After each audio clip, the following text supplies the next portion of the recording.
हमारे सभी प्यारे प्यारे स्टूडेंट्स को हमारा प्यार भरा नमस्कार। आज हम आपके लिए इलेक्ट्रोकेमिस्ट्री का पार्ट 3 लेकर के आए हैं, जिसमें बात करेंगे नेर नेस्ट समीकरण पर। ये टॉपिक आपके सभी वनडे एग्जाम के लिए बहुत ज्यादा कीमती है, क्योंकि यहाँ से न्यूमेरिकल पूछे जाते हैं।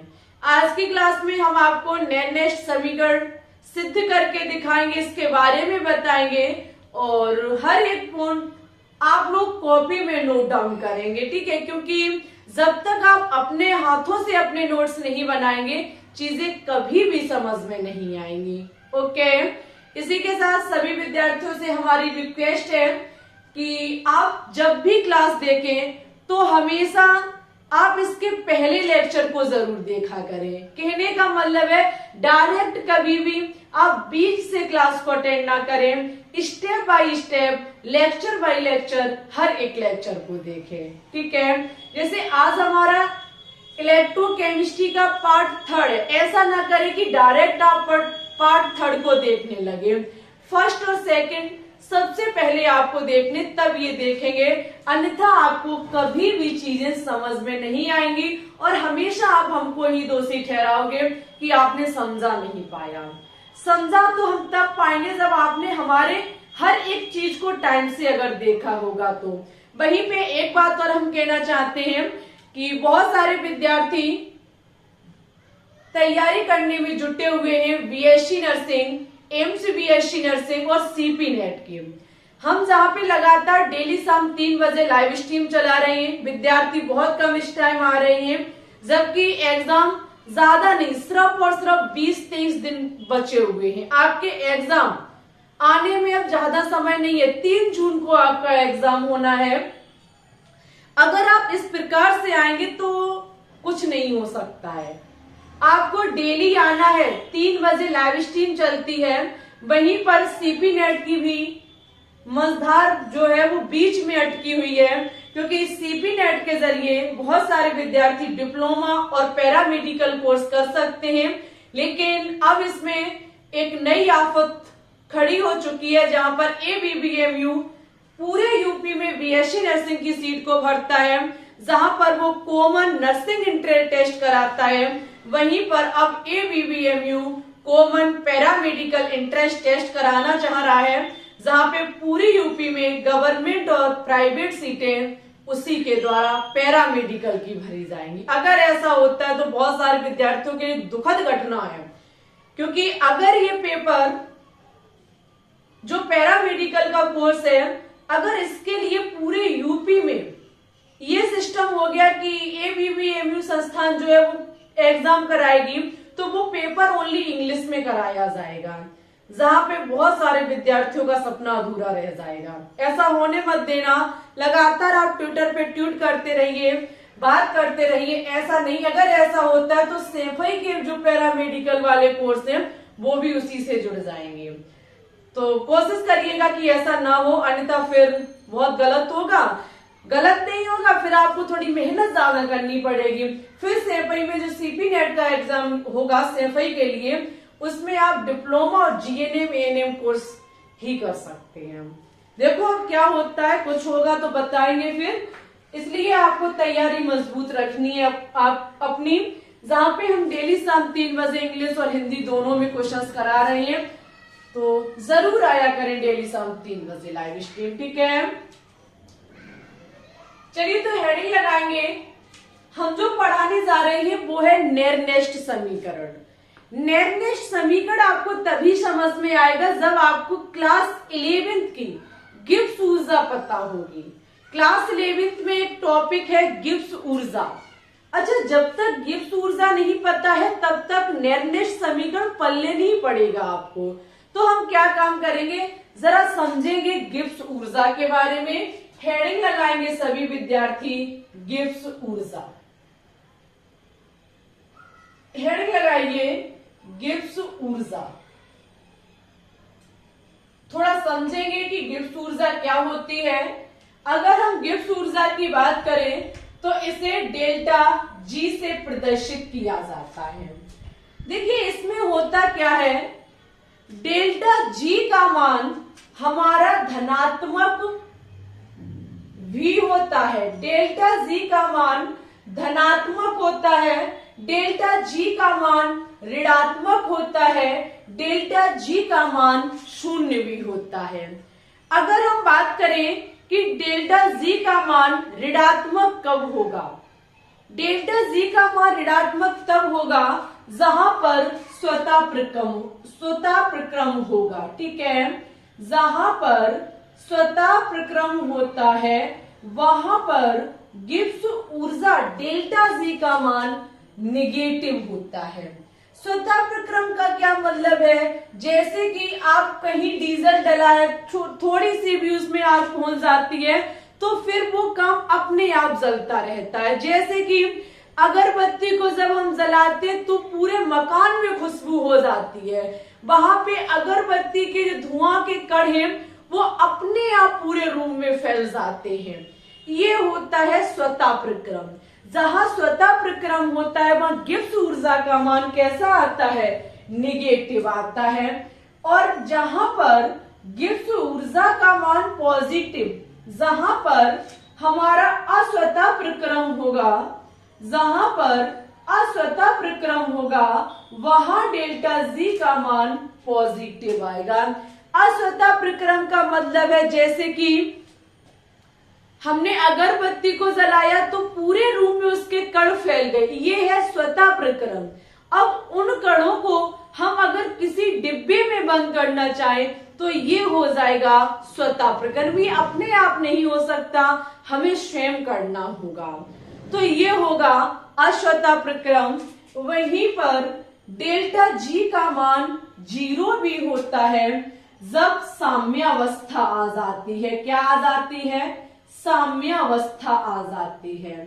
साम्यावस्था ऐसे समझ सकते हैं जैसे कि किसी अपक्रिया में अवकारक और उत्पाद पक्ष की मात्रा बराबर हो गई है तो उसके बाद अगर कोई भी अवकारक उत्पाद में बदल रहा है तो उतना ही उत्पाद पुनः अवकारक में बदल जाएगा। ये होती है साम्यावस्था। ठीक है, अगर साम्यावस्था है तो डेल्टा जी का मान क्या होगा, 0 होगा।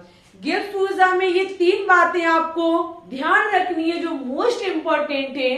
अगर स्वतः प्रक्रम कहीं होता है तो गिब्स ऊर्जा का मान माइनस होता है, अगर अस्वतः प्रक्रम होता है तो डेल्टा जी गिब्स ऊर्जा का मान पॉजिटिव होता है, साम्यावस्था है तो डेल्टा जी का मान 0 होता है। ठीक है, ये चीज आपको ध्यान रखनी है।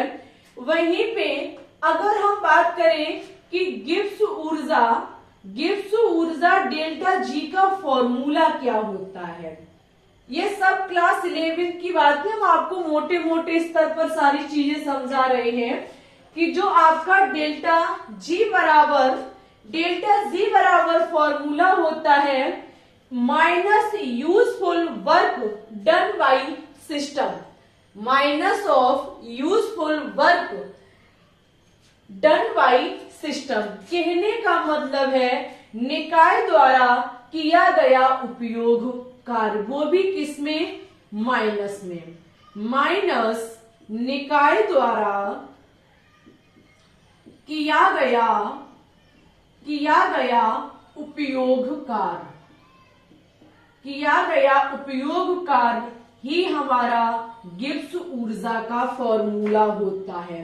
गिब्स ऊर्जा का फॉर्मूला कहता है कि किसी भी निकाय द्वारा, किसी सिस्टम के द्वारा, निकाय का मतलब होता है सिस्टम, किसी सिस्टम के द्वारा जो यूजफुल वर्क किया जाता है वही हमारी गिब्स ऊर्जा कहलाती है। क्या कहलाती है, गिब्स ऊर्जा कहलाती है। जैसे कि अगर हम गिब्स ऊर्जा किसी सेल के लिए देखें, किसी सेल के लिए अगर हम गिब्स ऊर्जा देखें तो बहुत ध्यान से समझेंगे।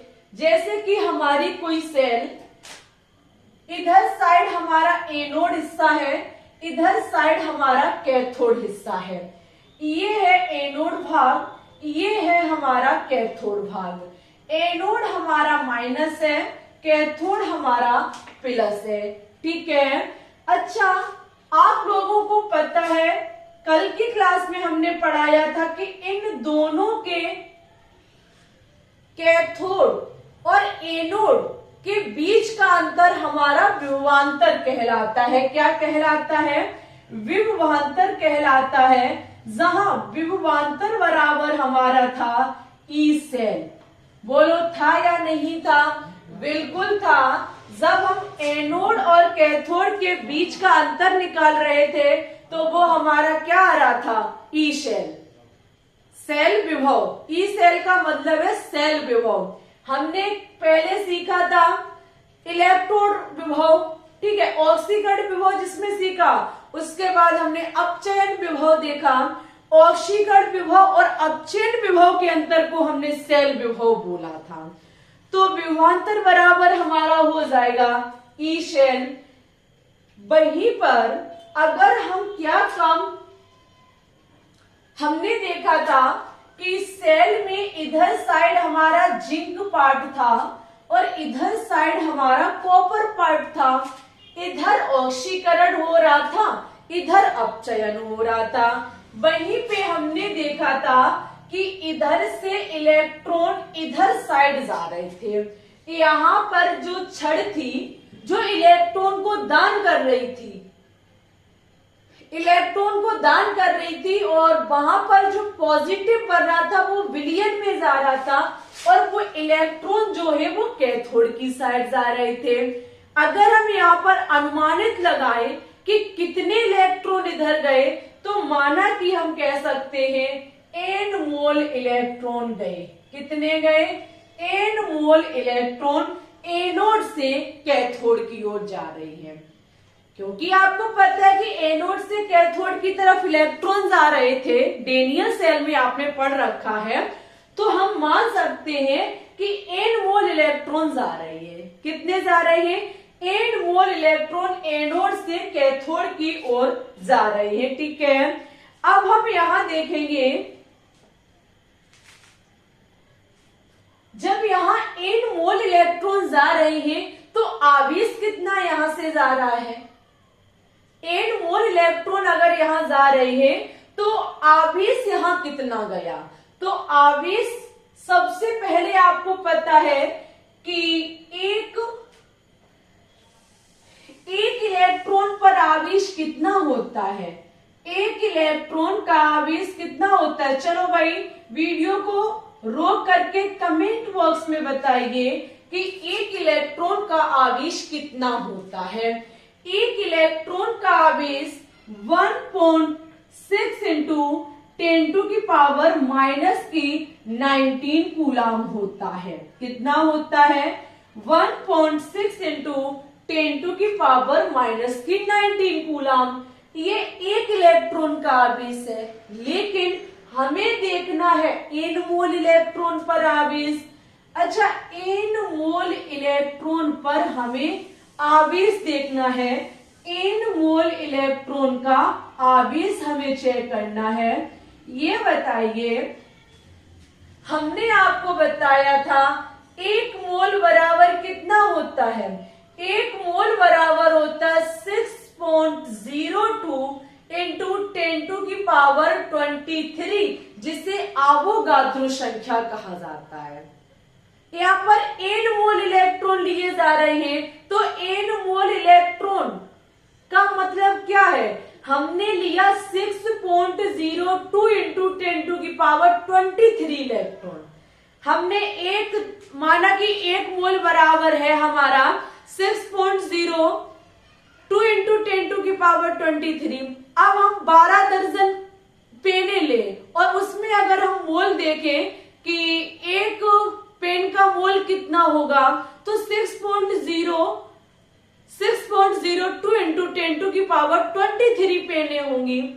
सीधा सा मतलब है एक मोल का मतलब है 6.02 इंटू 10⁻23। उसकी जगह हम चप्पल ले, जूता ले, पेन ले, कॉपी ले, बुक्स ले, कुछ भी ले, होगा इतना ही एक मोल बराबर। तो एन मोल इलेक्ट्रॉन पर आवेश का मतलब है हमने लिए 6.02 इंटू 10⁻23 इलेक्ट्रॉन। कितने लिए? इलेक्ट्रॉन का आवेश। अब हम देखना चाहते हैं एन मोल इलेक्ट्रॉन पर आवेश, तो n मोल इलेक्ट्रॉन का आवेश जो निकला वो 6.02 इंटू 10⁻23 इलेक्ट्रॉन रखा। और इलेक्ट्रॉन का आवेश कितना है, एक इलेक्ट्रॉन का आवेश है यहाँ पे 1.6 इंटू 10⁻⁻19 कूलाम। ठीक है, 19 कूलाम। हम क्या काम करेंगे, जब इसका मल्टीप्लाई करेंगे तो हमारा निकल के आएगा 9648 5 कूलाम। कितना निकल के आएगा, 9648 5 कूलाम, जिसे हम लिख सकते हैं, जिसे हम लिखते हैं 96500 कूलाम। कितना लिखते हैं, 96500 कूलाम। ये 96500 कूलाम 1 फेराइडे के बराबर होता है। किसके बराबर होता है, 1 फेराइडे बराबर होता है 96500 कूलाम। 96500 कूलाम हमारा होता है 1 फेराइडे बराबर। समझे, फिर से समझो, 1 फेराइडे बराबर होता है 96500 कूलाम। ये है n मोल इलेक्ट्रॉन पर आवेश हमने ज्ञात किया, जो हमारा निकल के आया 96500 1 फेराइडे बराबर होता है। कितना होता है, 1 फेराइडे बराबर हमारा होता है। ये हमारा निकला, अरे भाई n मोल नहीं, 1 मोल इलेक्ट्रॉन पर आवेश। ये जो हमारा निकला वो 1 मोल इलेक्ट्रॉन पर आवेश निकला। 1 मोल इलेक्ट्रॉन पर आवेश 1 फेराइडे के बराबर है, तो n मोल इलेक्ट्रॉन पर आवेश किसके बराबर होगा, n फेराइडे के। किसके बराबर होगा, n फेराइडे के। एक बार बात को हम फिर से रिपीट कर रहे हैं। एनोड से कैथोड की ओर हमारे इलेक्ट्रॉन्स आ रहे हैं, तो माना कि जो हमारे इलेक्ट्रॉन गए वो n मोल गए।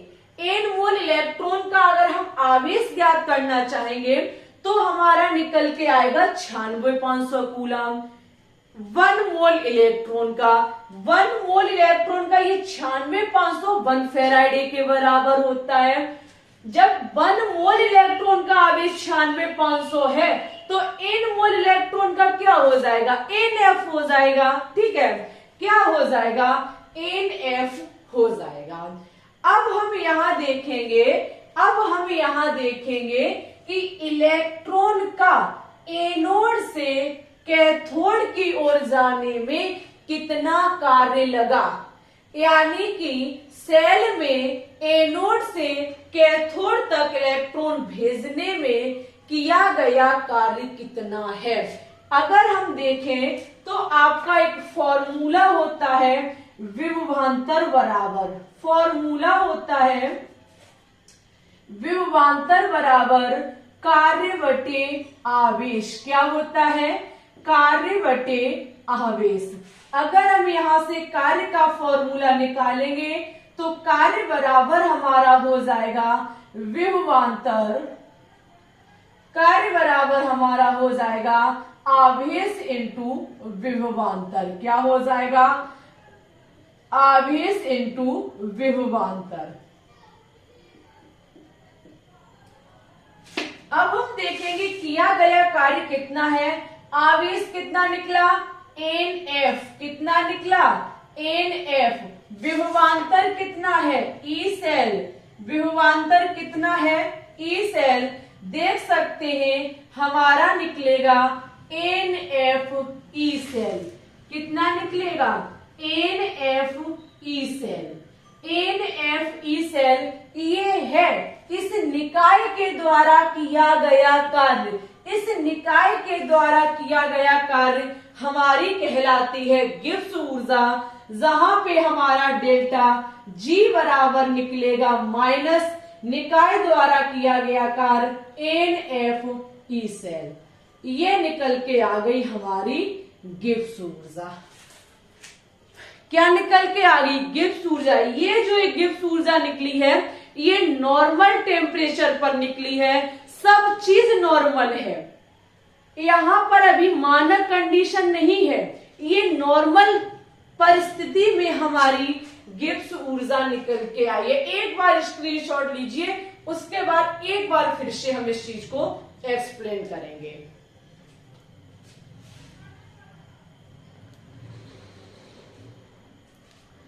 देखिए, आप देख सकते हैं, अगर हम बात करेंगे श्वेता प्रक्रम, अश्वेता प्रक्रम और साम्य अवस्था की, तो ये चीज आप समझ गए। गिब्स ऊर्जा बराबर फॉर्मूला होता है माइनस निकाय द्वारा किया गया उपयोगी कार्य। अगर हम एक सेल के लिए गिब्स ऊर्जा का मान देखेंगे तो एक सेल आपको पता है काम कैसे करती है, हम डेनियल सेल आपको पढ़ा चुके हैं। एनोड से कैथोड की तरफ हमारे इलेक्ट्रॉन आते हैं। माना कि हमारे n मोल इलेक्ट्रॉन गए, एक इलेक्ट्रॉन का आवेश इतना होता है, एक मोल इलेक्ट्रॉन का आवेश इतना निकलेगा। एक 1 मोल इलेक्ट्रॉन का आवेश 1 फेराइडे के बराबर, 1 फेराइडे बराबर कभी पूछा जाए तो 96,500 होता है। जब 1 मोल इलेक्ट्रॉन पर आवेश इतना है तो n मोल के लिए NF निकल के आएगा। आएगा कि नहीं आएगा? बिल्कुल आएगा। अब देखो, यहां पर एनोड से वो कैथोड से, अरे भाई, एनोड से कैथोड तक इलेक्ट्रॉन के जाने पर किया गया कार्य कितना है? तो कार्य का फॉर्मूला है विभवांतर इंटू आवेश। विभवांतर है ई सेल और आवेश निकला हमारा NF, जहां से कार्य बराबर हमारा निकल के आ गया। अब ये कार्य किसके? इस निकाय के द्वारा किया गया, इस डेनियल सिस्टम के द्वारा किया गया, जिसे हमने माना गिब्स ऊर्जा डेल्टा जी बराबर माइनस NF ईश है। ठीक है, ये है हमारा एक साधारण परिस्थिति में। अगर हम इसे मानक स्थिति में लिखें, किसमें लिखें? मानक स्थिति में लिखें। हेडिंग लगा लो यहां, मानक स्थिति में।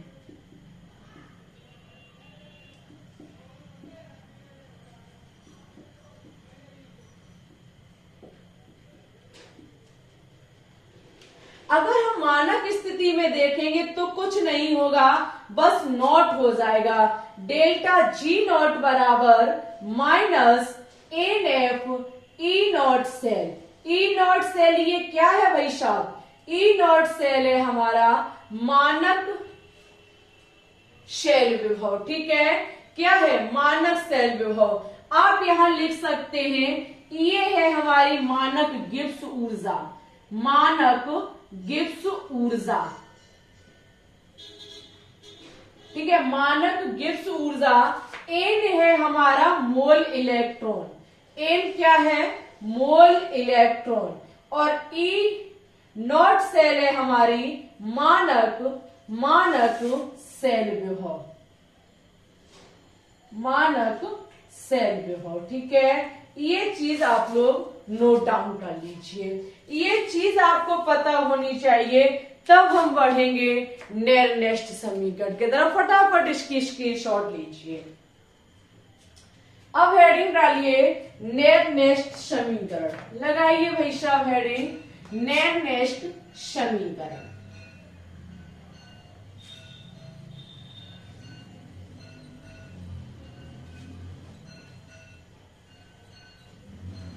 थ्योरी की क्लास इंपॉर्टेंट है, हर एक थ्योरी आप लोगों के लिए बहुत ज्यादा कीमती है। थ्योरी पढ़ लो, ये मान लो क्वेश्चंस छूटेगा नहीं आपसे, बस थ्योरी पता होनी चाहिए। अब थ्योरी पता नहीं तो क्वेश्चंस नहीं कर पाओगे।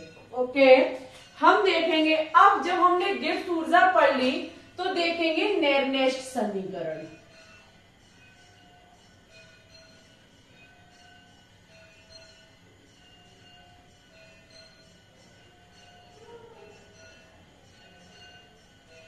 क्या देखेंगे?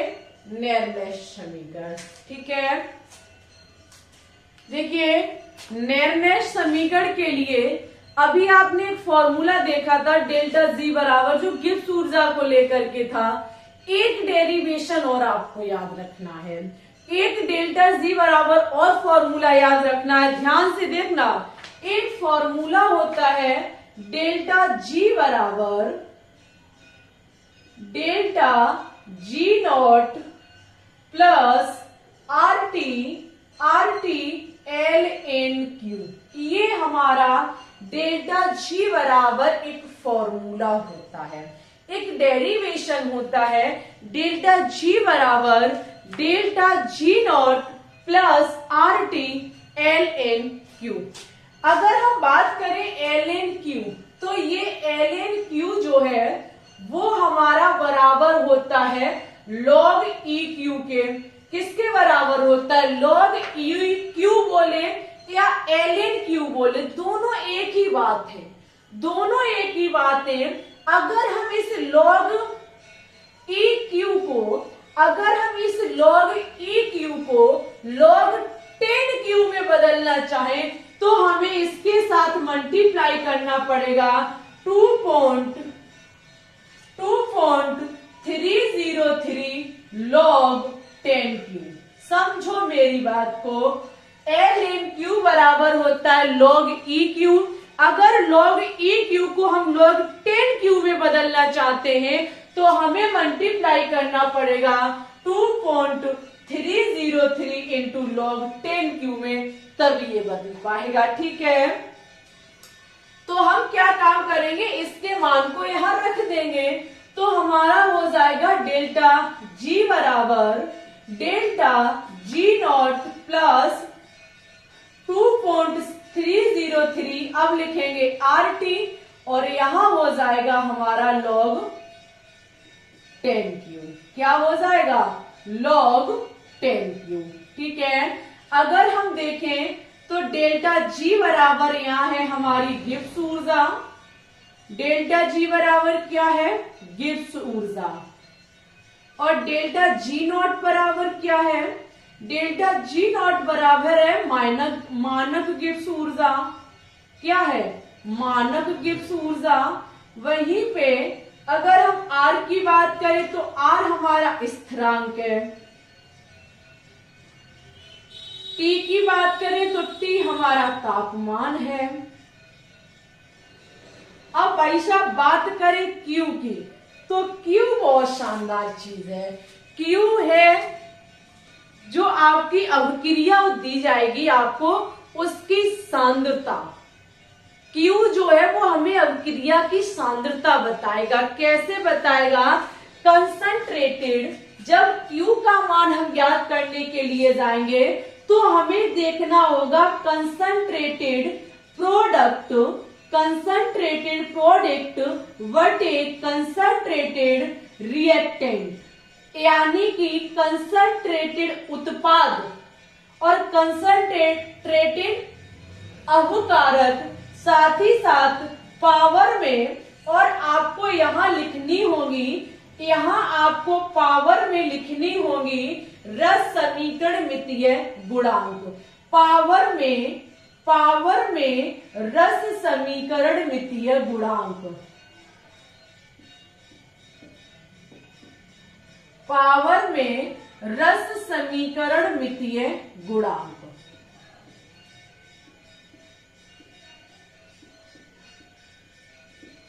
बहुत झक्कास टॉपिक है, पढ़ोगे तो माइंड खुल जाएगा।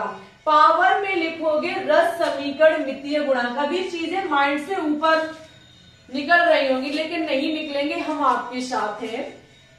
आपने ये फॉर्मूला देखा डेल्टा जी बराबर, जहां क्यू है हमारा कंसंट्रेटेड प्रोडक्ट बटे कंसंट्रेटेड रिएक्टेंट, और साथ ही साथ पावर में रस समीकरण मितीय गुणांक। इसे एक बार हम एग्जाम्पल से समझेंगे कि ये क्यू का मान हम कैसे ज्ञात करते हैं। एग्जाम्पल, माना कि कोई हमारी अभिक्रिया है जहां पर A प्लस बी हमारा बन रहा है C और हमारा बन रहा है D। देखो, कैपिटल A और कैपिटल B की अभिक्रिया कराई, कैपिटल C और कैपिटल D प्रोडक्ट बना।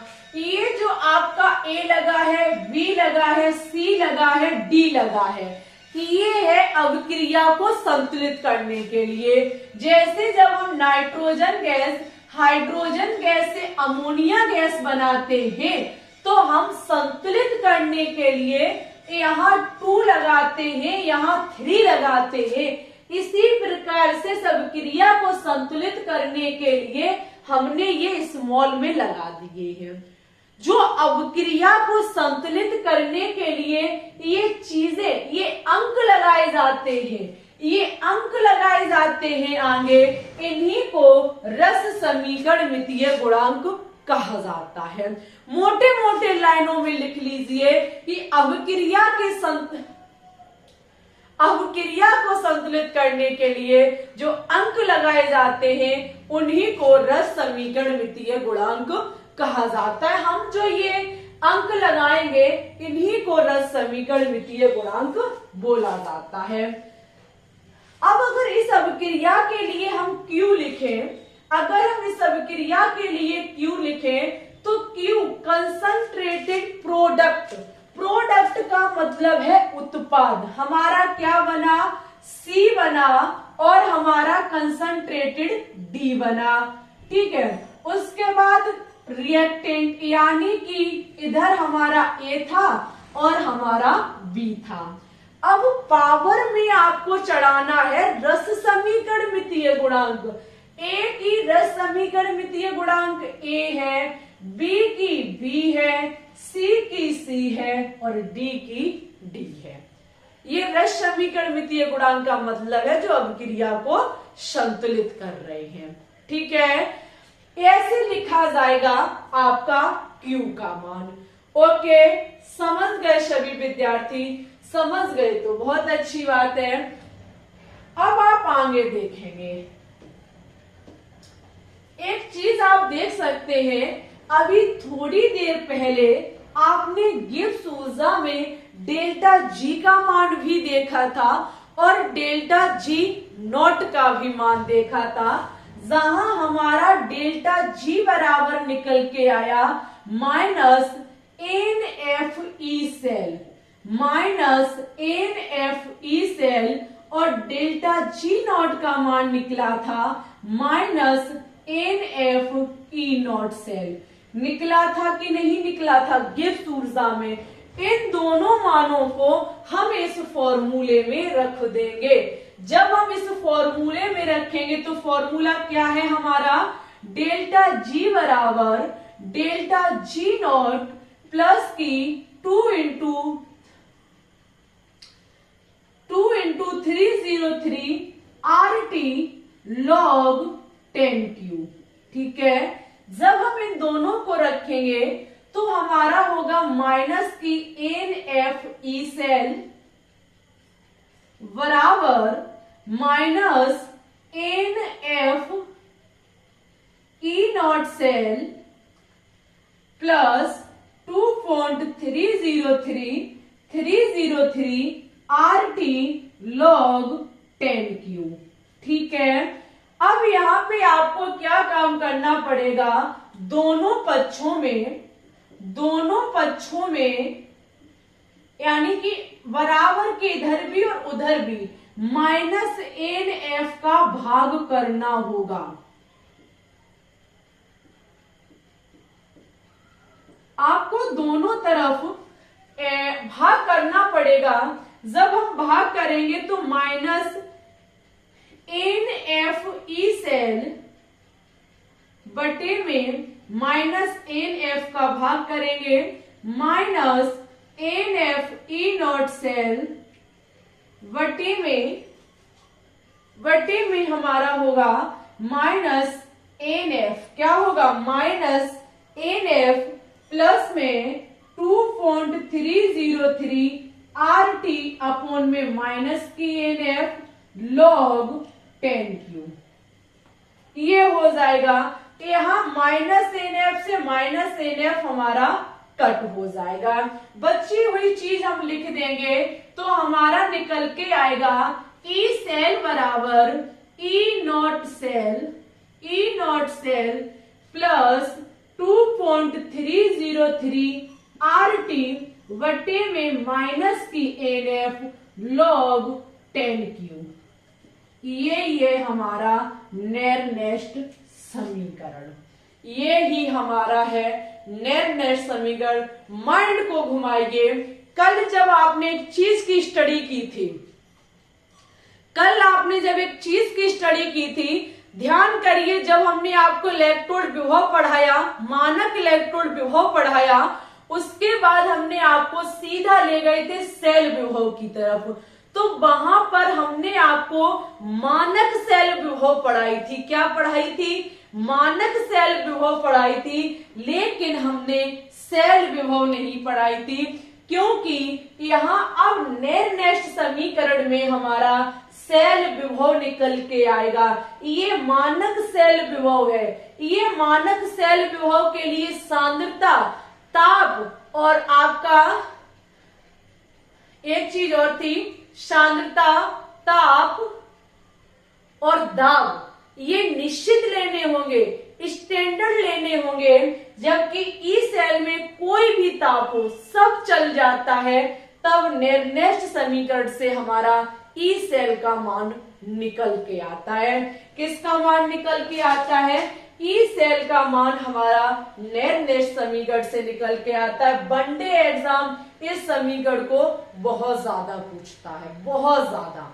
हमने आपको सिद्ध करके दिखाया ई सेल, जबकि ई नॉट सेल बराबर कल की क्लास में आपने देखा था कि ई नॉट सेल बराबर होता है E naught cathode minus E naught anode. ये होता है ई नॉट सेल बराबर और ई सेल बराबर आपका ये होता है। ठीक है, यहां पर दोनों पक्ष साइड आपको अपचयन लेना पड़ता है, तब आप ज्ञात कर पाते हैं, तब आप ज्ञात कर पाते हैं मानक सेल विभव। ठीक है, एक बार इसकी स्क्रीनशॉट लीजिए, उसके बाद हम आगे चर्चा करेंगे।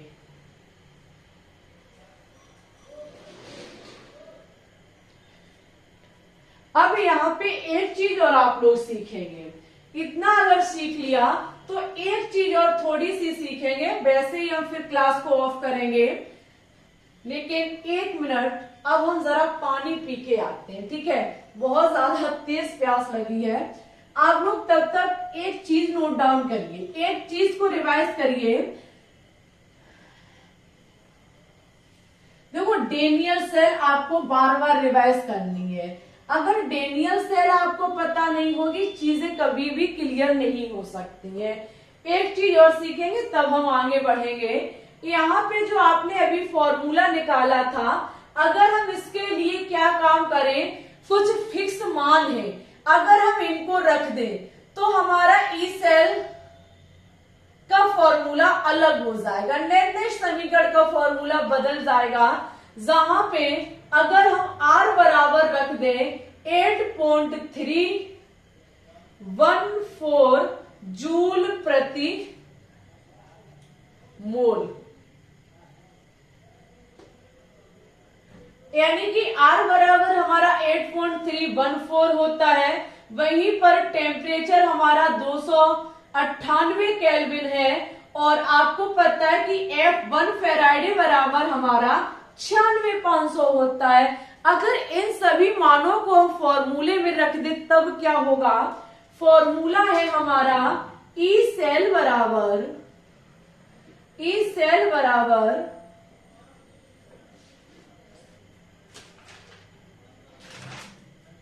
ई नॉट सेल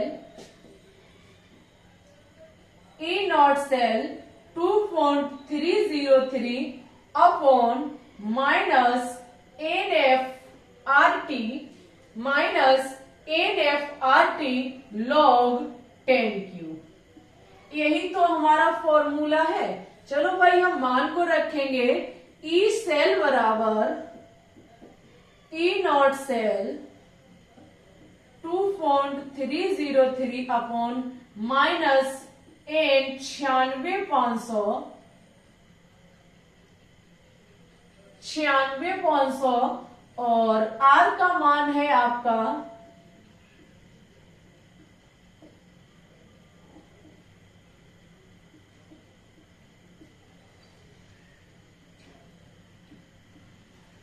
हम सभी मानों को अगर रख दें, इस पूरे क्वेश्चन को अगर हम सॉल्व करें, इस पूरी चीज को अगर हम सॉल्व करें, तो डायरेक्ट आप लोग लिख लीजिए, निकल के आएगा 0.059। कितना निकल के आएगा 0.059 बटे माइनस, फिर माइनस हट जाएगा, यहां क्या आ जाएगा आपका n log 10 क्यूब, क्या आ जाएगा log 10 क्यूब। ये है हमारा ई सेल का मान, ये है हमारा ई सेल का मान। कब?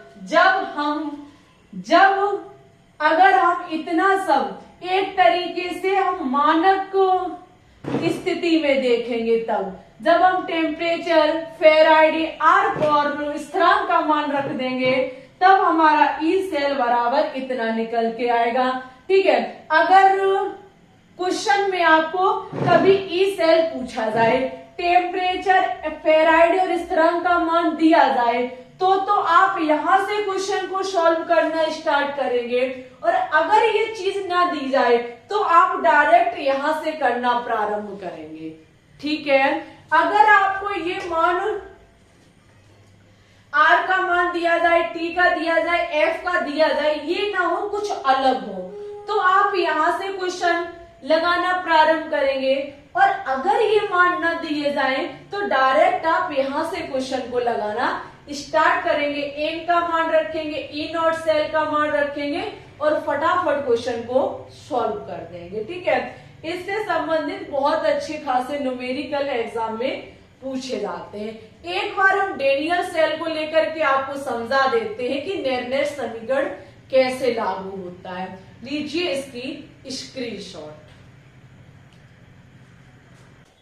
अब हम डेनियल सेल को यानी कि निर्णय समीकरण को डेनियल सेल से देखेंगे। जैसे आपको पता है, आप लोगों को पता है डेनियल सेल के बारे में। डेनियल सेल में होता क्या है, आपको डेनियल सेल हमने सिखाई थी, जिंक प्लस कॉपर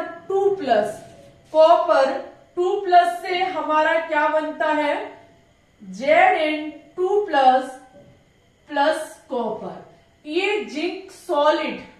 ठीक है, कॉपर हमारा एक्वस से 2 प्लस जाता है, ये आपका एक्वस में पहुंचता है, और ये हमारा सॉलिड बन जाता है। ये चीज आपने डेनियल सेल में अच्छे से पढ़ी थी। हम इसके लिए निर्णय समीकरण देखना चाहते हैं, इसका ई सेल देखना चाहते हैं। बहुत ध्यान से समझेंगे। फॉर्मूला है हमारा ई सेल बराबर E naught cell minus 0.59 upon n 59 बट्टे n log 10 क्यूब। ठीक है, यही तो हमारा फॉर्मूला है। अब चलो एक एक करके हम चीजें रखेंगे फॉर्मूले में। हमसे पूछा गया है कि सेल विभव ज्ञात करो। देखिए, सबसे पहले आपको ई नॉट सेल ज्ञात करना है। क्या ज्ञात करना है? E naught cell. जब आप ई नॉट सेल ज्ञात करने जाएंगे तो वहां जिंक और कॉपर का मान आपको दिया जाएगा। जिंक और कॉपर का मान दिया जाएगा। कल जो हमने पिछले लेक्चर में आपको सिखाया था ई नॉट सेल कैसे ज्ञात करते हैं, उसके थ्रू आप ई नॉट सेल ज्ञात कर लेंगे। हमने आपको वहां बताया था जिंक और कॉपर जब ऑक्सीकरण और अपचयन की भांति काम करते हैं तो वहां पर मानक सेल विभव का मान 1.1 वोल्ट निकल के आता है। क्योंकि जिंक जो होती है इसका जो सेल विभव इसका जो ऑक्सीकरण विभव होता है वो 0.76 होता है, और कॉपर का अपचयन विभव 0.34 होता है। हम इससे मानक सेल विभव ज्ञात कर लेते, ई नॉट सेल ज्ञात कर लेते, हमारा 1.1 निकल के आएगा माइनस 0.59 अपॉन n का मतलब है कि कितने मोल इलेक्ट्रॉन जा रहे हैं। आप देख सकते हैं जिंक से जिंक 2 प्लस बना, कितने इलेक्ट्रॉन ने काम किया है? 2 इलेक्ट्रॉन ने।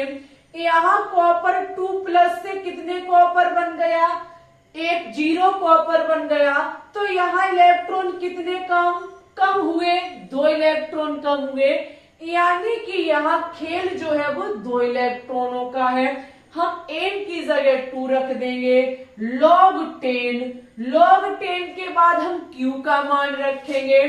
q का मान हम जब रखेंगे तो q का मान होता है कंसंट्रेटेड प्रोडक्ट बटे कंसंट्रेटेड रिएक्टेंट। अच्छा, एक चीज और ध्यान रखेंगे, कभी भी ठोस जो आपकी चीज होगी, ठोस जो होगा उसकी सांद्रता ज्ञात नहीं की जा सकती है। कंसंट्रेटेड का मतलब होता है सांद्रता, तो कभी भी सॉलिड की सांद्रता ज्ञात नहीं की जा सकती है। जिंक को नहीं लिया जाएगा, इधर कॉपर को नहीं लिया जाएगा क्योंकि ये सॉलिड है। तो कंसंट्रेटेड में सबसे पहले उत्पाद है हमारा Zn2+ बटे में कंसंट्रेटेड रिएक्टेंट की तरफ है आपका कॉपर 2+। ठीक है, यहां इनके आगे रस समीकरण मितीय गुणांक 1 माना जाएगा, तो घात के रूप में 1 होगा।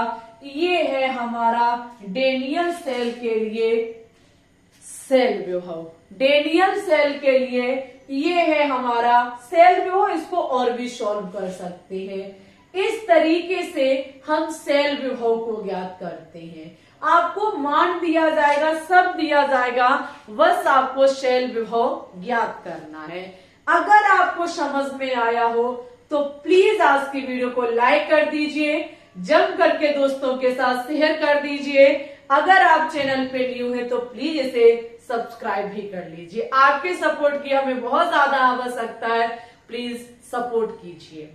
ठीक है, इस लगातार हम आपकी प्रिपरेशन करा रहे हैं बहुत मेहनत के साथ, लेकिन आपका उतना सपोर्ट नहीं मिल रहा है। फिर भी हम कंटिन्यू क्लासेस चला रहे हैं, पूरा सपोर्ट कर रहे हैं, पूरी एनर्जी के साथ आपको पढ़ा रहे हैं।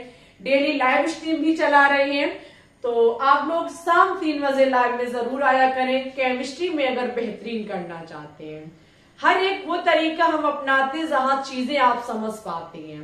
इजी से इजी भी तरीका हम अपना रहे हैं। तो अगर कुछ करना चाहते हैं तो तैयारी मेहनत से, लगन से, पूरे दिल दिमाग से कीजिए, तभी कुछ हो सकता है। साथ ही साथ टेलीग्राम चैनल को ज्वाइन कर लीजिए, लगभग 500 स्टूडेंट्स उस पर जुड़े हुए हैं। पीडीएफ भी हम शेयर करते रहते हैं, तो आप भी उससे जुड़ जाएंगे। ठीक है, अगर आज की क्लास में आपको कोई भी कहीं भी समस्या हुई हो तो आप कमेंट सेक्शन में लिख सकते, इसलिए कमेंट बॉक्स है। हम आपके क्वेश्चन का जवाब देंगे या उसे लाइव स्ट्रीम में सॉल्व करवा देंगे। ठीक है, फिर भी बताइएगा जरूर कि क्लास कैसी लगी। हम आपके कमेंट का लगातार इंतजार करते रहते हैं कि अभी आपका कमेंट आएगा, अभी आपका कमेंट आएगा। ठीक है, आज के लिए बस इतना ही रखते हैं। मिलते हैं शाम 3 बजे की लाइव स्ट्रीम में। तब तक के लिए बाय बाय। अपना ख्याल रखना, अच्छे से पढ़ना, आगे बढ़ना, ऊंचाइयों को छूना। सभी विद्यार्थियों को ऑल द बेस्ट।